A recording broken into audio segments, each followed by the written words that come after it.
Viewers, আপনারা দেখতে পাচ্ছেন যে এখানে একটা মানুষ শুয়ে আছে দেখছেন। চারপাশ এই যে নালা, এই যে হচ্ছে আপনার ময়লার স্তূপ ওইদিকে। তো ওনাকে জিজ্ঞেস করা হচ্ছে যে ভাইয়া আপনি খেয়েছেন কিনা। উনি বলছেন ভাইয়া আমি গত 2 দিন ধরে কোনো খাবার নাই, বা আমি গত 2 দিন ধরে কোনো খাবার খাইতে পারি না।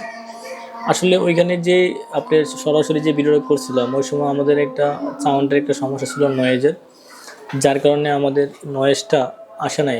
বিশেষ করে আমরা ক্যান্সেল করে দিয়েছি। এই যে দেখতে পাচ্ছেন এখানে একটা ট্রেন রাস্তা আছে, এখানে পাশে আমাদের এই ট্রেন রাস্তার পাশে ওরা শুয়ে আছে এখানে, যার কারণে আমরা নয়েজটা রিমুভ করে দিয়েছি। আমরা অন্য একটা মিউজিক দেওয়া লাগছে বাসায় ডাবিং করে। এখানে ও বলেছে ভাইয়া আমি এখানে প্রায় অনেক বছর ধরে এই জায়গাতে শুয়ে আছে দেখতে পাচ্ছেন। এখানে ওর পিছনে কিন্তু একটা বড় নালা আছে, তো যে কোনো সময় অচেতন অবস্থায় পড়ে যেতে পারে। তো একটা ভারসাম্যহীন মানুষ, কেন ওর কোনো সঠিক বা স্বাভাবিক কোনো জ্ঞান নেই আমরা দেখতে পাচ্ছি। এছাড়া উনি হাসতেছে যে ভাইয়া আমার তো কোনো খাবার নাই বা আমাকে কেউ খাবার দেয় না। আর গত 2 থেকে 3 দিন ধরে আমি শুধু পানি খেয়ে আছি।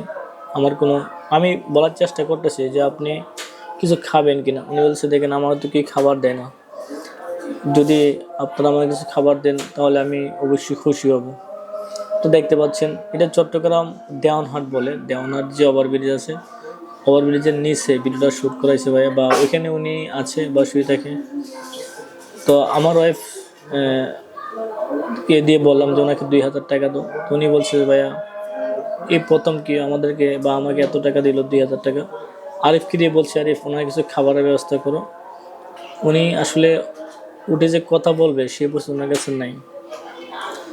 আমি বলছি যে ওনাকে খাবারটা দাও, উনি তাৎক্ষণিকভাবে ওনাকে খাওয়াইতে হবে। উনি বলছে ভাইয়া টাকা তোমরা নিয়ে যাও কি না, আপনি রাখেন টাকাটা, আপনার জন্য এনেছি, আপনি টাকাটা রাখেন, আপনার জন্য এনেছি। আমরা চলে যাচ্ছি, আর যে টাকাটা আপনাকে দেওয়া হয়েছে সেই টাকাটা আপনারা রাখেন, আমরা আবার আসবো। আমি হয়তো আপনি যে অবস্থা দেখতেছি আপনার কিছু স্যালাইন দরকার, ওষুধ দরকার, কিছু ভিটামিন জাতীয় দরকার। দেখতে পাচ্ছেন এই যে দেওয়ানহাট ওভারব্রিজ, একদম উপর থেকে অনেক মানুষ দেখতেছে। যে আসলে মানুষ দেখেই থাকে, মানুষকে সহায়তা করার জন্য বা তাকে হেল্প করার জন্য কোনো মানুষ কিন্তু প্র্যাকটিক্যালি আগে আসে না।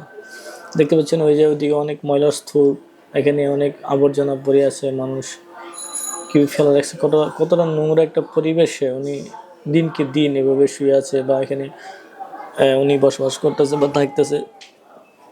ওনার কাছে কোনো খাবারের টাকা নাই, খাবার কেনার মতো টাকা নাই, বা খাবে যে সেই খাবারও নেই।